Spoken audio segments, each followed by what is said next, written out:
Esta pessoa que está com dificuldades para orar e para dormir, vai para a casa dos pais e acontece a mesma coisa, vê se organiza para passar uns 15 ou 20 dias aqui em Figueira. Às vezes uma pessoa que tem dificuldade para orar e para se organizar nesse sentido, pode usar uma série de contas, 72, 150, e cada conta ela pronuncia o mesmo mantra. Existem uns mantras bem curtinhos, como aquele de Padre Pio que diz, em Deus. É só isso o mantra. Então ela se organiza para pronunciar 150 vezes, em Deus, ou 72 vezes. E isso vai gerar uma certa energia nela. Mas precisa que ela não faça isso mecanicamente. Precisa que ela se disponha a fazer um trabalho de interiorização através desse mantra, quer dizer, pode ser esse ou um outro, qualquer oração. Ela se disponha a fazer um trabalho de interiorização e fazer isso disciplinadamente. Aí precisaria escolher o horário, quantas vezes por dia vai fazer esse trabalho e se organizar. E fazer isso por alguns meses. Mas esquecer de todos esses problemas, esquecer que não dorme, esquecer dos pais, esquecer de tudo. E cuidar desse trabalho. Agora, se tiver dificuldade para fazer isso em casa, se organize para vir passar um tempo aqui e fazer isto aqui, entre todos os outros ritmos que Figueira propõe. Quando nós oramos, teríamos que orar sem preocupações, orar por orar. Agora, se a gente ora para pedir coisas, se a gente ora por algum motivo pessoal, então nós entramos na lei do karma e aquilo é atendido ou não, segundo o karma. Agora, se você usa a oração como uma parte da sua vida, você usa a oração assim como você usa a respiração, por exemplo. Você não respira naturalmente o tempo todo? Você não respira, o sangue não circula em você o dia inteiro e você não está percebendo que está respirando, nem está percebendo que o sangue está circulando. Assim você devia orar, o dia inteiro sem parar. Mas assim como você respira e assim como o sangue circula, assim a oração também vai acontecendo em você. Você não está preocupado com a sua circulação e ela está aí funcionando mesmo que você não perceba. A respiração também, você está respirando sem perceber, está acontecendo. Assim deve acontecer a oração em nós. Mas para que a oração aconteça assim, precisa que a gente tenha um trabalho primeiro. E esse trabalho é nós orarmos sem motivo, orarmos por orar, assim como respiramos, assim como o sangue circula, você ora. Sem pedir nada, não precisa pedir nada, é só orar. E se despreocupar. Isto seria uma oração adulta, que é uma coisa que acontece na gente o tempo todo. Então você está conversando com uma pessoa, você está fazendo um trabalho e o sangue está circulando. A respiração está acontecendo. Você não precisa parar com o que está fazendo para respirar nem para o sangue circular. Assim você também não precisa parar nada do que você está fazendo e a oração continuar. A oração está existindo. Todos os exercícios de oração, com hora marcada, com disciplina, com mantras, todos esses exercícios, todos esses trabalhos são para levar a isso. É que a maioria das pessoas nem sabe disso e não chega a isto. Mas a oração é para levar a isto. Os seus corpos assumem um trabalho. Assim como ele assume respirar, ele assume o sangue circular, ele assume orar. Então você mentalmente, emocionalmente, fisicamente, etericamente, está orando o tempo todo. Você sabe que está orando, você se lembra daquilo o tempo todo, e claro que em alguns momentos você se concentra mais naquilo porque não está concentrado em outra coisa. Como por exemplo, na hora que você desperta, ainda não está concentrado em coisa alguma. Então você está despertando, pronto. Então ali você já está especificamente orando com toda a sua consciência. E faz a sua oração. A oração tem que ser sincera, tem que ser adequada, tem que ser simples e sincera. Está orando, isto é, você está fazendo uma busca de um nível superior. Isto que é oração, né? Enquanto ela não é natural. Então você está buscando um nível superior. Então você desperta, abre os olhos, se põe a orar. O seu dia vai ser completamente diferente dos seus dias normais. Então você experimenta isso, faça essa experiência e assim você vai convivendo com esta prática. Vai convivendo, vai incorporando esta prática. Na hora de adormecer também, você volta a esta oração específica. E se você conseguir adormecer orando, se você conseguir entrar no sono orando, o seu sono vai ser completamente diferente. Claro que isto pode não acontecer no primeiro dia que você trabalha, nem no segundo, nem no terceiro, não é? Quando a gente trabalha espiritualmente, como por exemplo, quando a gente ora, quando a gente tenta orar, a gente não se preocupa com o tempo. Então, você não tem que ter a preocupação se antes de adormecer, para entrar no sono, orando, se você vai orar 10 minutos, 15 minutos, 5 minutos, se você vai pronunciar um mantra e já adormece, ou se você vai fazer 150 contas, isto é com você. Isto você tem que buscar, você tem que pesquisar, você tem que encontrar a sua forma. E um dia não precisa ser igual ao outro. E um dia você deita para adormecer, começa a fazer os mantras e em menos de 5 minutos já dormiu. O importante é que você adormeça orando, porque aí você vai entrar em um nível que não é o nível que a gente entra quando sai das atividades externas, dorme e entra lá. Não. Você saiu das suas atividades, você terminou as suas atividades do dia, está preparado para dormir ou deitou já para dormir, você se põe a orar. Não se preocupe com o tempo, você se preocupe com a qualidade da oração. Isso sim. Porque se você começou a orar e já adormeceu, mas se você orou com qualidade, você já vai entrar naquele nível de consciência que você não entra não quando deita e dorme de repente como um animal. Você vai entrar no nível que corresponde à energia com que você estava orando. E o mesmo de manhã quando acorda. Aí você, como está planejando isto, você está buscando esse estado de oração. Então, de manhã quando você acorda, você vai lembrar disso até antes de estar acordado.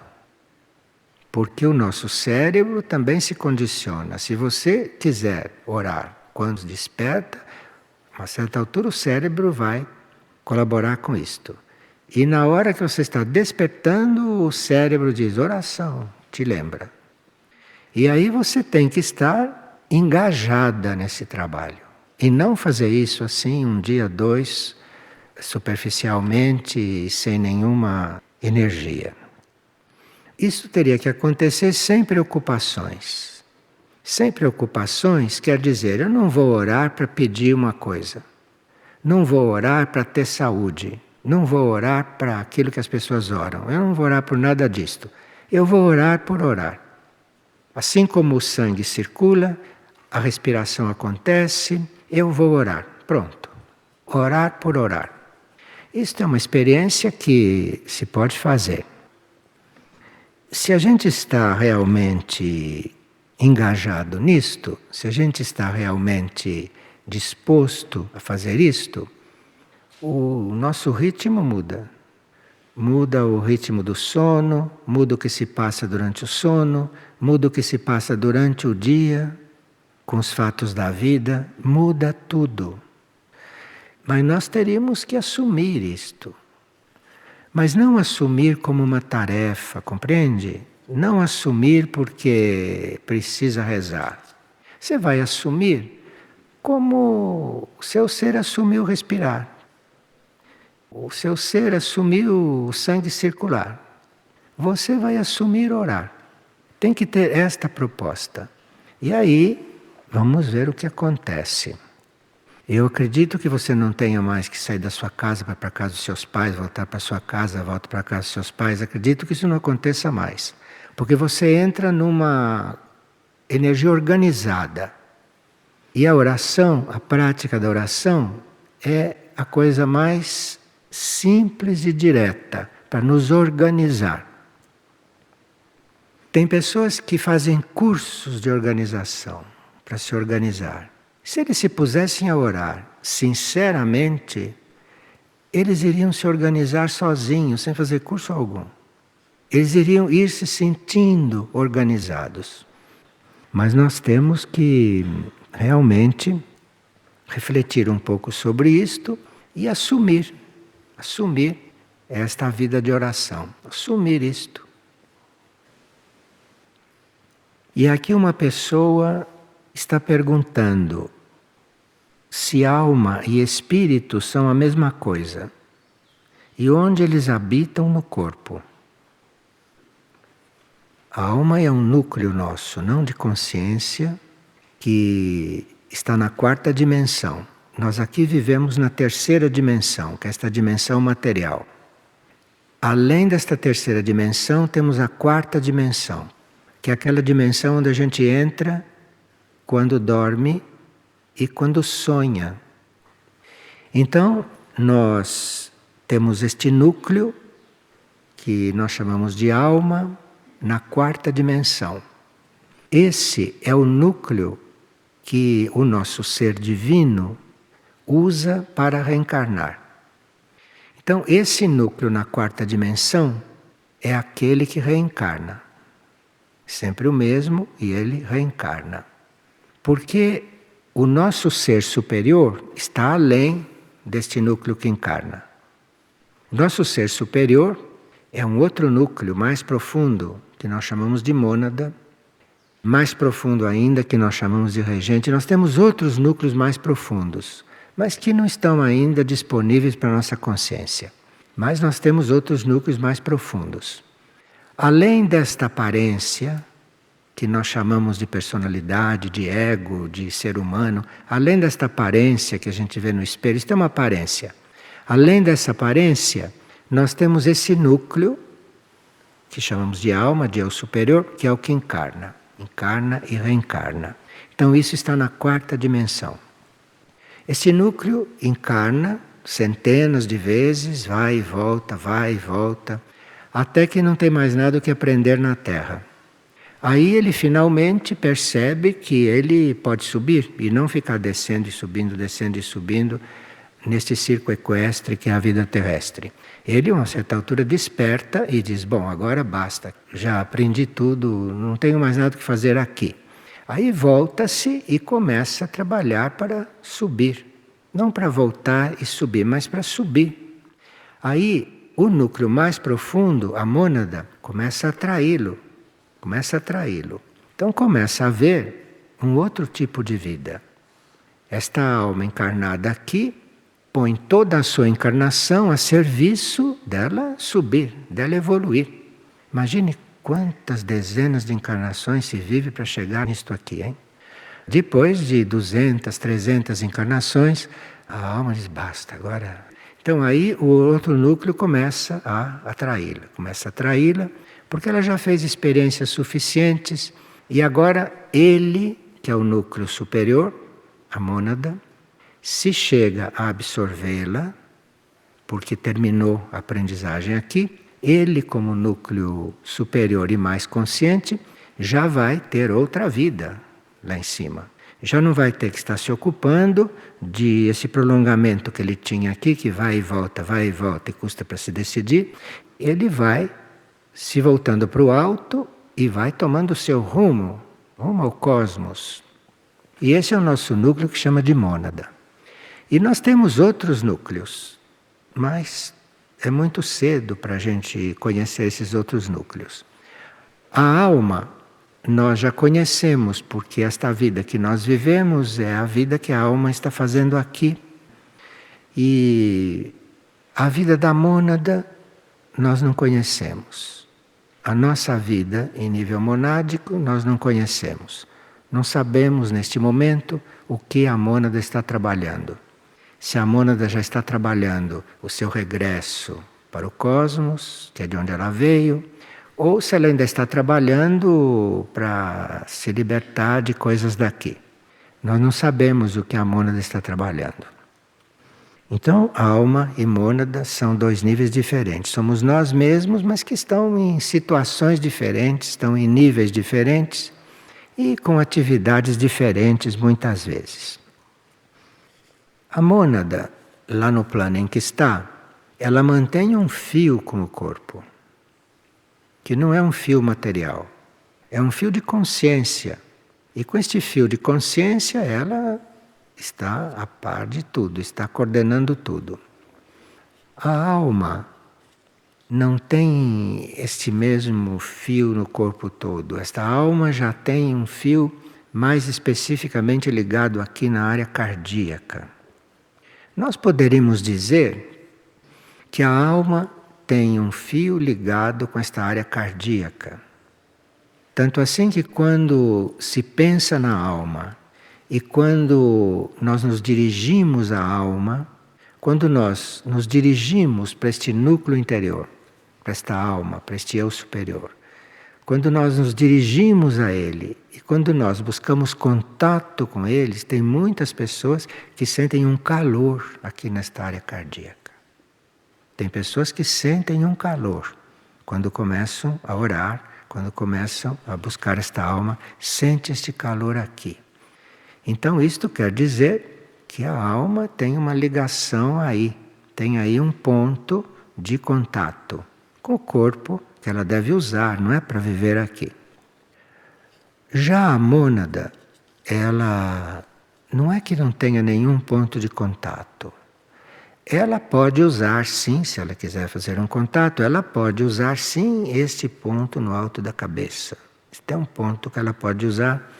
Se ela faz um contato aqui com o alto da cabeça, muda completamente a nossa mentalidade, muda tudo. Porque se ela estimula os centros da cabeça, se ela estimula a nossa consciência neste lugar simbólico, que é o nosso lugar mais alto fisicamente, se ela começa a tocar este ponto, começa a haver uma mudança completa em nós. Inclusive uma mudança física, porque aqui existem glândulas. Aqui tem uma glândula chamada pineal, que até hoje muito pouca gente sabe o que essa glândula significa.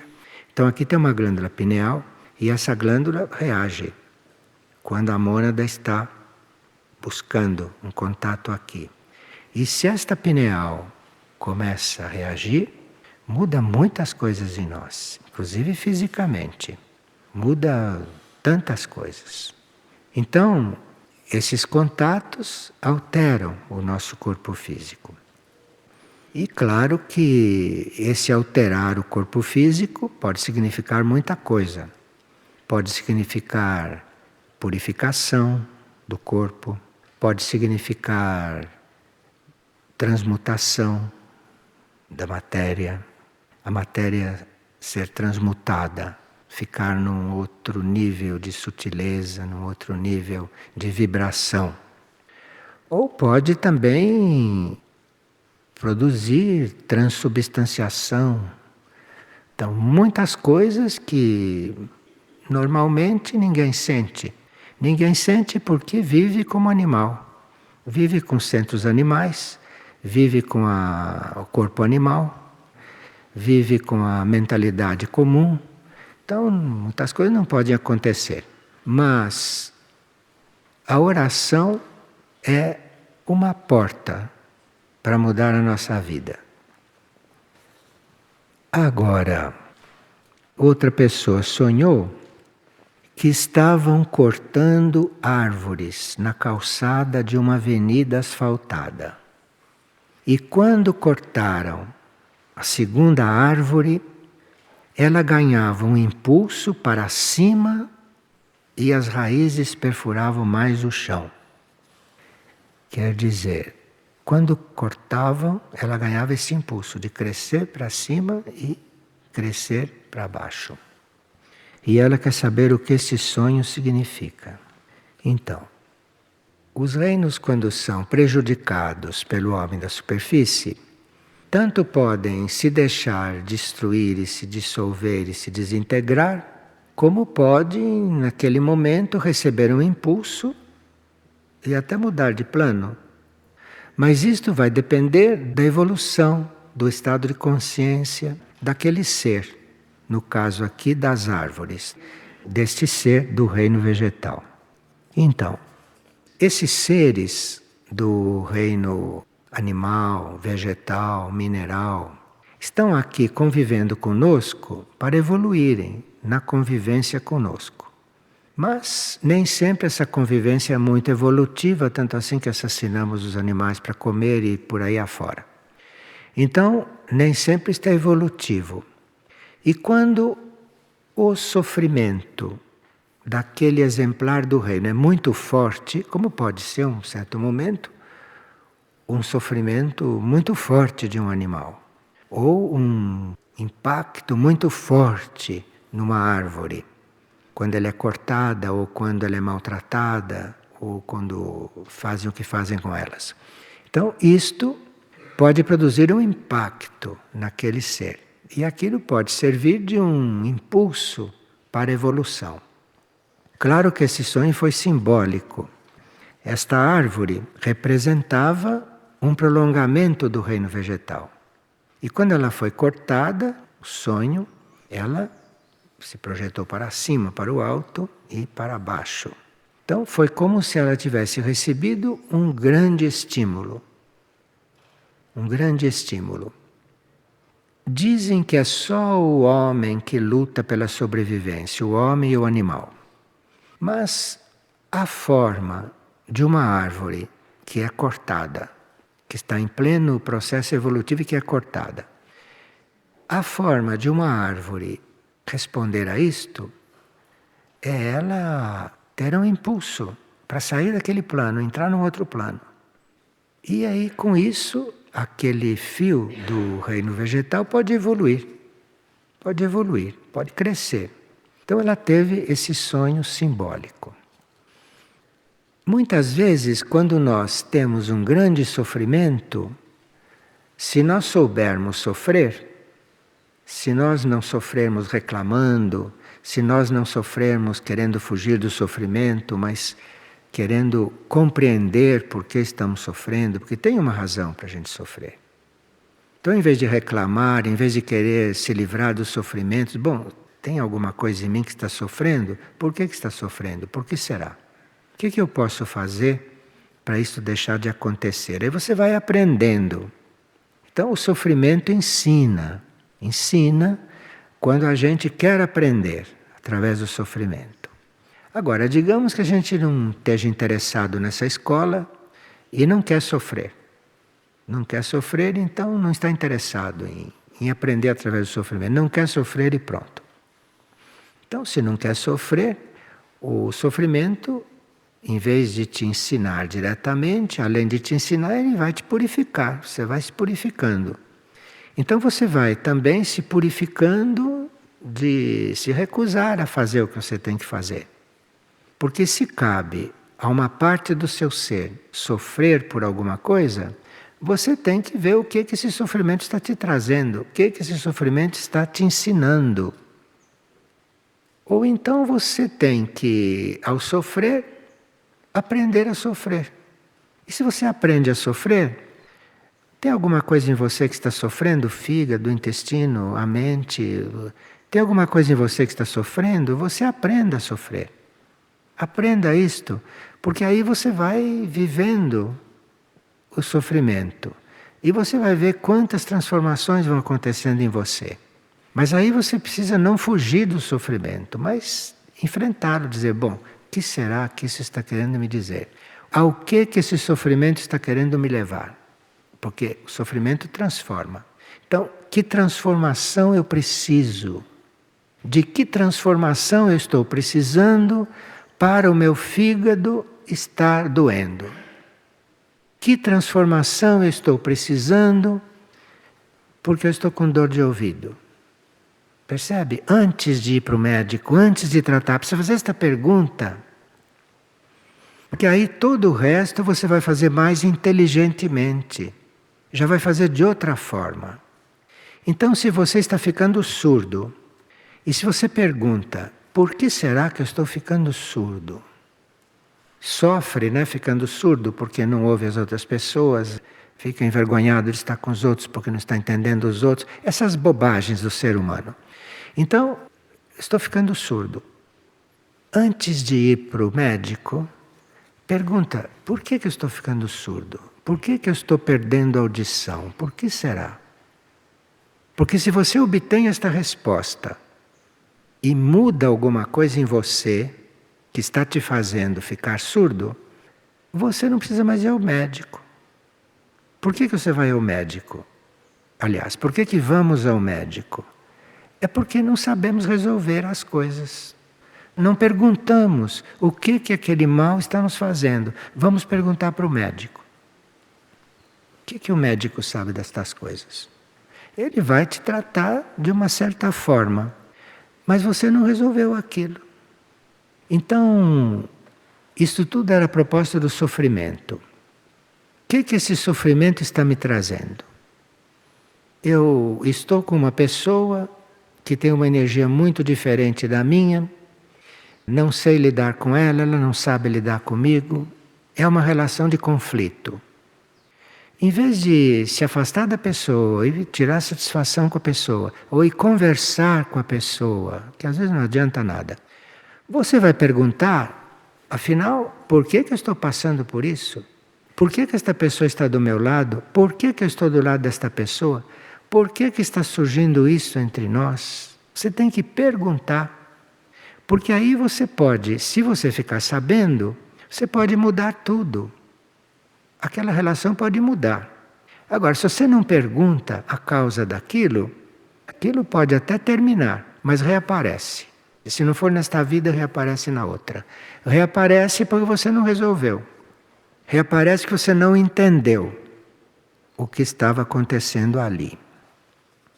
O homem da superfície vive assim praticamente.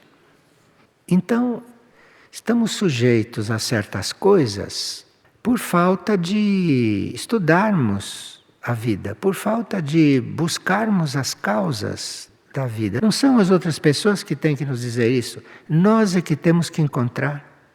Às vezes sofrendo, outras vezes estudando. Por exemplo, o ser da superfície da Terra, por viver superficialmente, até hoje está na lei da desencarnação. Até hoje.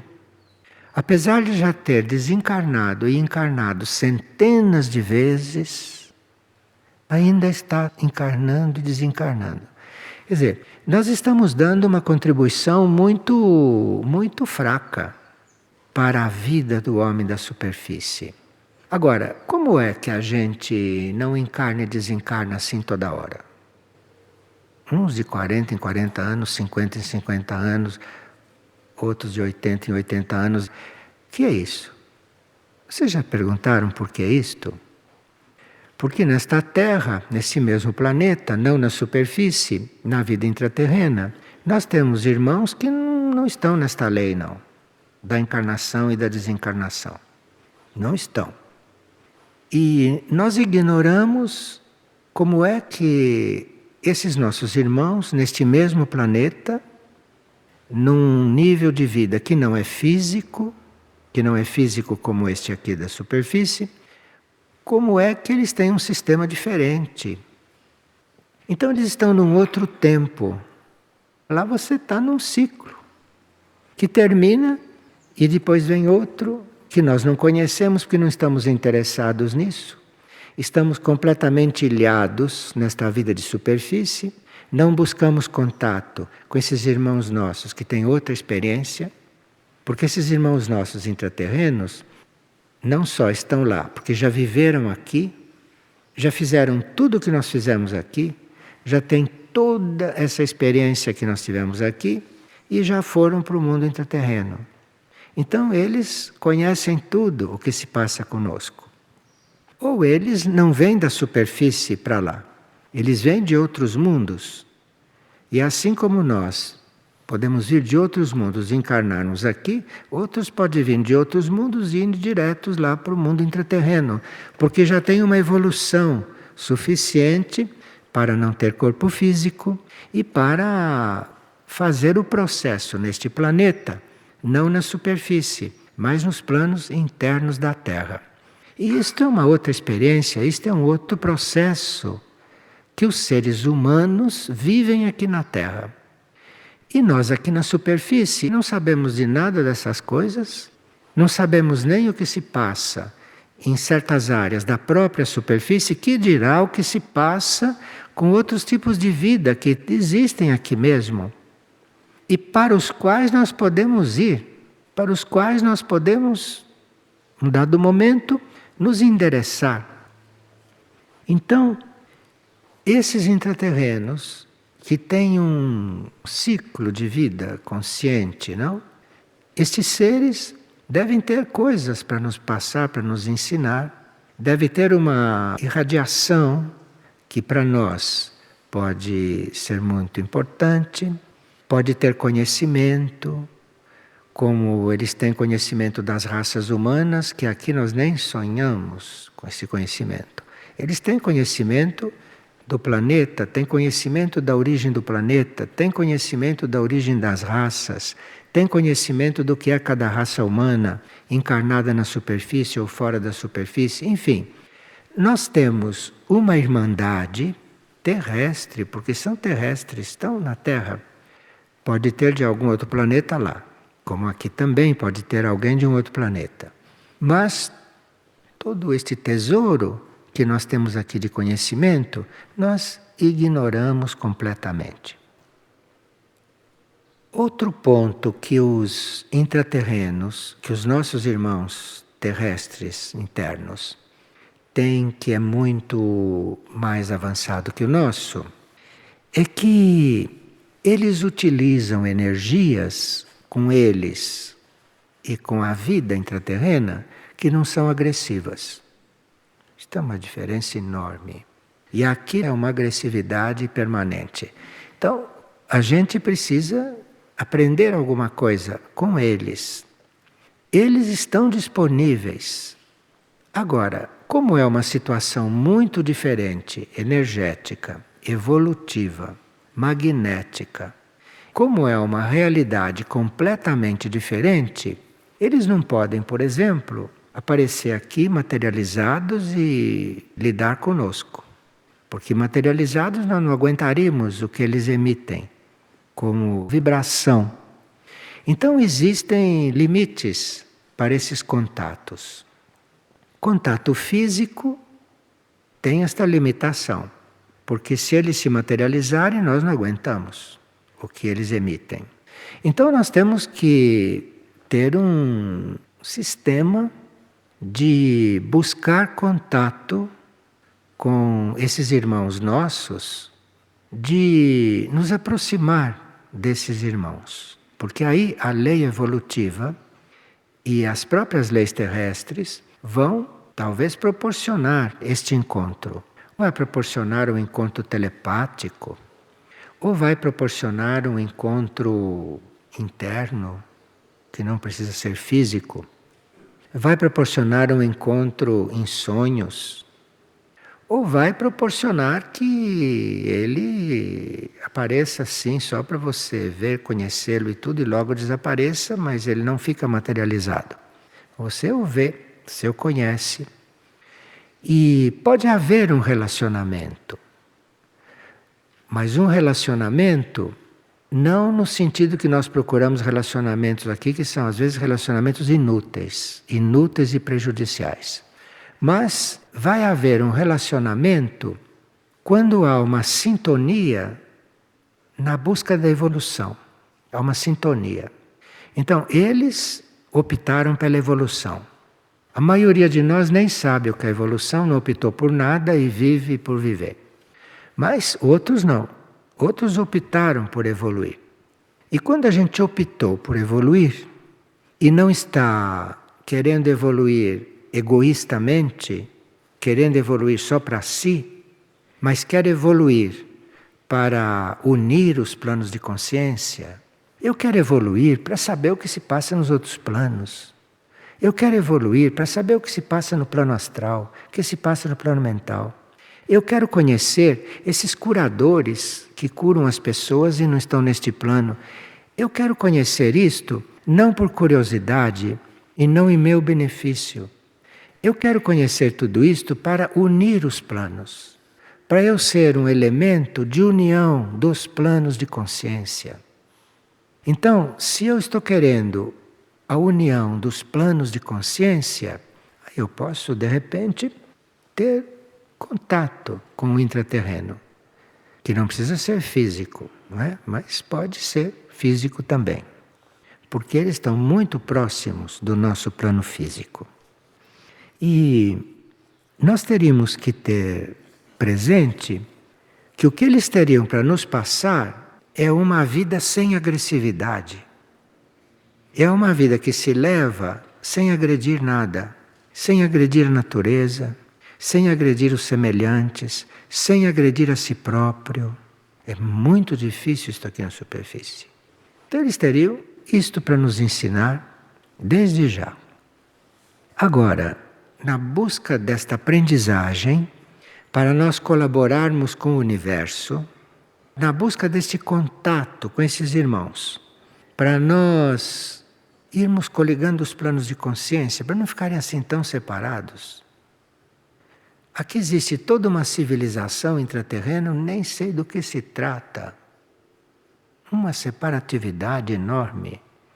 E se nós quisermos esses contatos para colaborar, para unir esses planos, para começar a fazer união entre esses planos, para começar a fazer união entre as humanidades, ou entre as raças que compõem esta humanidade, aí nós podemos sim ter algumas experiências, ou melhor, antecipar algumas experiências que normalmente não estão ao alcance da maioria, mas nós podemos antecipar certas experiências e irmos tendo outros impulsos evolutivos. Porque se você tem, por exemplo, algum contato com um ser que não é da superfície e que é evolutivo, nós estamos falando de seres evolutivos, né? Nós estamos falando de seres menos evoluídos do que nós e que também podem não ser físicos. Nós estamos tratando de humanidade evolutiva, evoluída.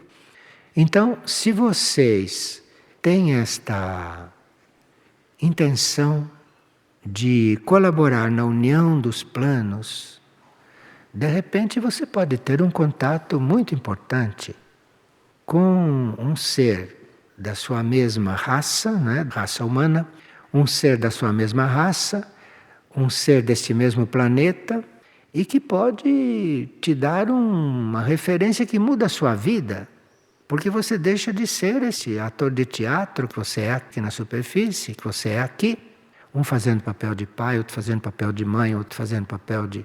representando vários papéis, um teatro. Para você entrar em contato com uma vida, entrar em contato com um conceito de vida completamente diferente nesta mesma Terra.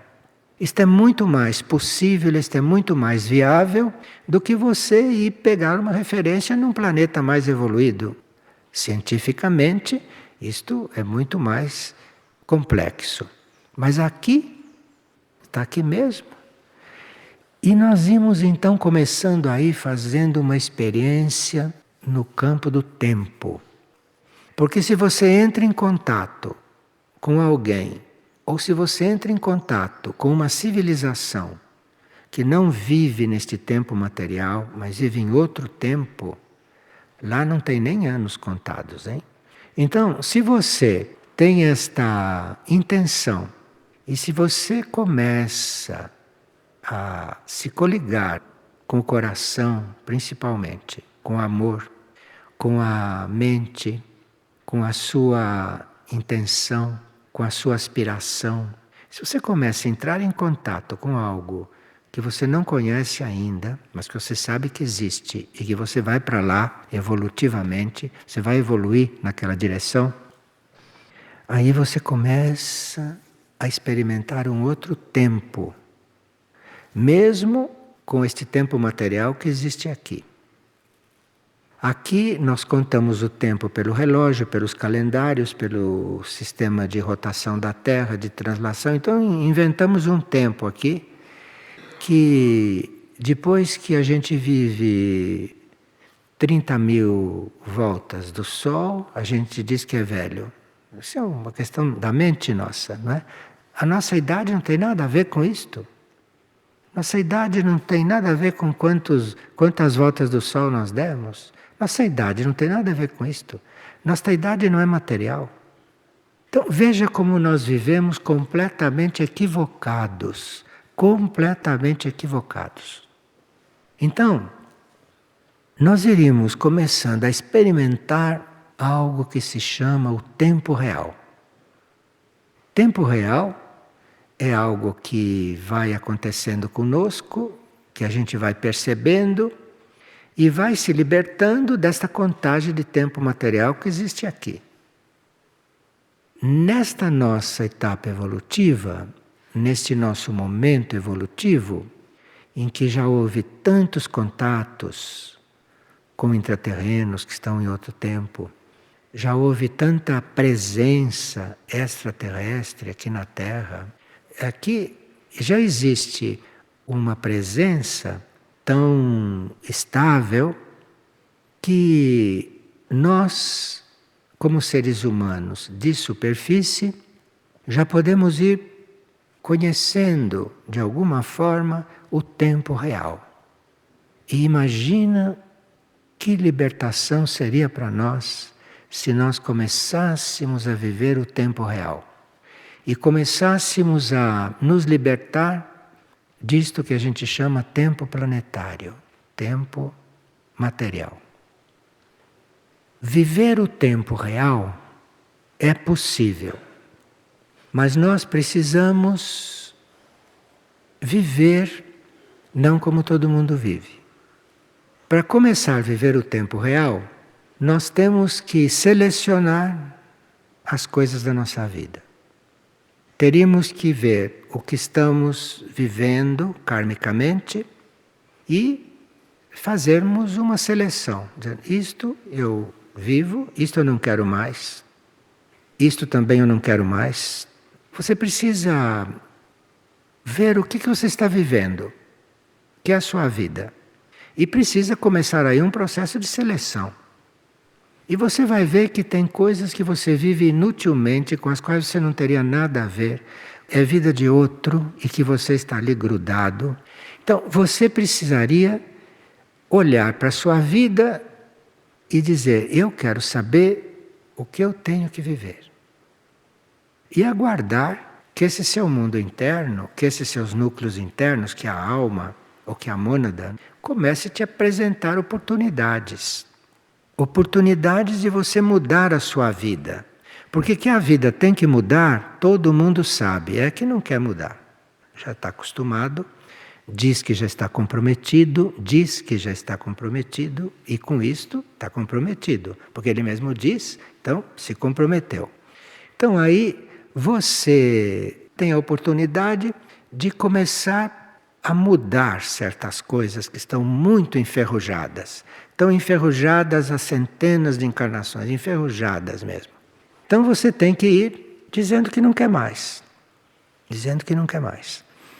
Não precisa fazer como aquele santo que um dia na vida dele virou para Deus e disse, olha, ou você resolve meu problema e eu quero morrer. Eu não quero viver mais assim. Na mesma hora ele mudou. Então aí você precisa querer outra vida. Sem fugir daqui, hein? Porque não adianta fugir daqui. Aqui não tem nada o que fugir. Aqui tem que resolver as coisas, não fugir. Você tem que resolver você mesmo. Você mesmo é que tem que se resolver. Você vai resolvendo as coisas aqui. E você vai então percebendo que existe um outro tempo, que é este tempo real. Como nós estamos num dia de encontro monástico, nós estamos falando tudo isto para nós sabermos o que os monastérios estão fazendo. Você vai viver no monastério por muitos motivos que você deve saber. Mas, dentro do plano evolutivo geral, você vai viver no monastério para ir experimentando o tempo real. Para isso que você está lá. Agora, se o monastério tem uma vida igual a essa de fora, fica todo mundo no relógio.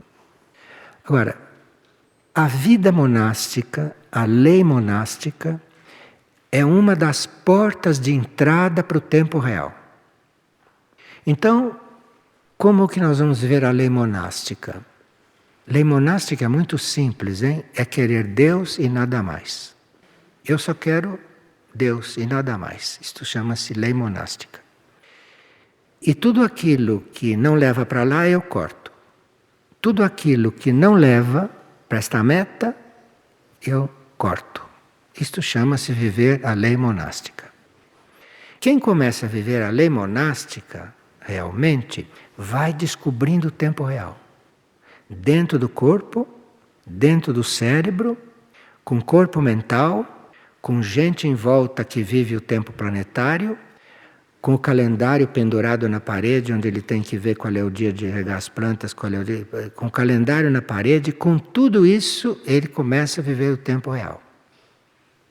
Isto não é muito fácil misturado com certas coisas da vida.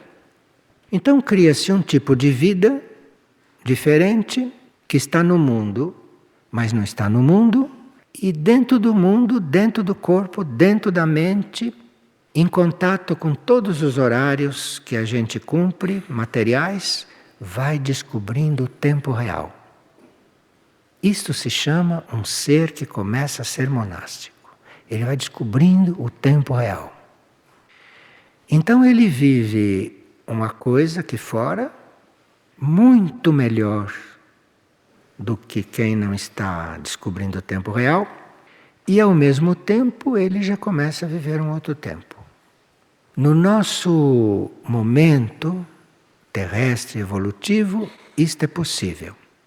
Isto é possível. Então, nós nos ofertamos aqui em Figueira para ter os monastérios materializados, para que houvesse possibilidade de haver clima para se entrar no tempo real. Então veja os que estão no monastério, quantas aventuras está diante deles. Isso é uma aventura isto. Você descobrir o tempo real. Ali você tem tudo para descobrir o tempo real. Você tem a energia para descobrir o tempo real. A vida monástica não é só para quem está dentro de um monastério. A vida monástica é para todos aqueles que quiserem descobrir o tempo real, que quiserem se liberar desta escravidão do tempo material, onde o tempo é contado, onde a gente sente que o tempo está passando, onde a gente se descobre que está atrasado, onde a gente descobre que está com pressa. Quer dizer, todas essas coisas muito elementares, que se vive aqui na consciência da superfície, nós podemos já irmos nos liberando, indo conhecendo outra coisa, assim unindo os planos e colaborando para que o tempo não seja tão desgastante, não seja tão cansativo, porque o tempo para nós seja uma outra coisa, que o tempo para nós seja um uma impressão assim de que se está crescendo em consciência. Se um indivíduo chegou a 80, 90 anos, se ele vive no tempo real, ele aos 90 anos seria um sábio. Aquilo que presta à Terra é um sábio. Claro que ele seria um sábio. Se ele conseguiu viver o tempo real, nesta Terra, naquele corpo, naquele cérebro. E para ele não tem 90 anos. Para ele não tem ano nenhum. Não tem isso, não existe isso. Ele não é um ser de 90 anos. Ele não olha o outro como um ser de 20 anos. Isto é uma coisa ignorante como coisa mental. Então, o tempo pode não ter nada a ver com a matéria. Tempo é algo que no universo, no cosmos, não dura 24 horas, 365 dias, não tem relógio. É outra coisa o tempo. O tempo é mais amplo. E fomos nós que escolhemos, numa determinada etapa da nossa vida, nós que escolhemos nos limitar a este tempo material. Nós nos limitamos a este tempo material. Podemos conseguir, sim, dentro deste tempo material, ir descobrindo o outro. E aí vamos nos preparando para viver em outras dimensões. Vamos abrir portas em nós para começarmos a perceber vida, seres, irmãos, civilizações que estão em outras dimensões. E, portanto, não estão neste tempo material. Não estão nesse tempo material. Nós teríamos que começar a buscar outro tempo. Buscar contato com outras dimensões, onde há outras leis. E vamos começar a entrar em contato com uma área da consciência que nós chamamos de retiros, onde se vive outro tempo. Por isso, então, que estamos entrando neste assunto do tempo real. E aproveitando para abrir os olhos dos monastérios, que além de tudo que eles estão fazendo, buscando, estudando e orando, que eles ainda têm a tarefa de viverem no tempo real. Eles viverem no tempo real. Você não pode ensinar ninguém a viver no tempo real. Mas você pode viver no tempo real. E no monastério, dentro da lei monástica, se ela é cumprida, dentro da lei monástica, nós estamos no ambiente para começar a viver o tempo real. Então, vamos ver se fazemos esse processo junto com eles.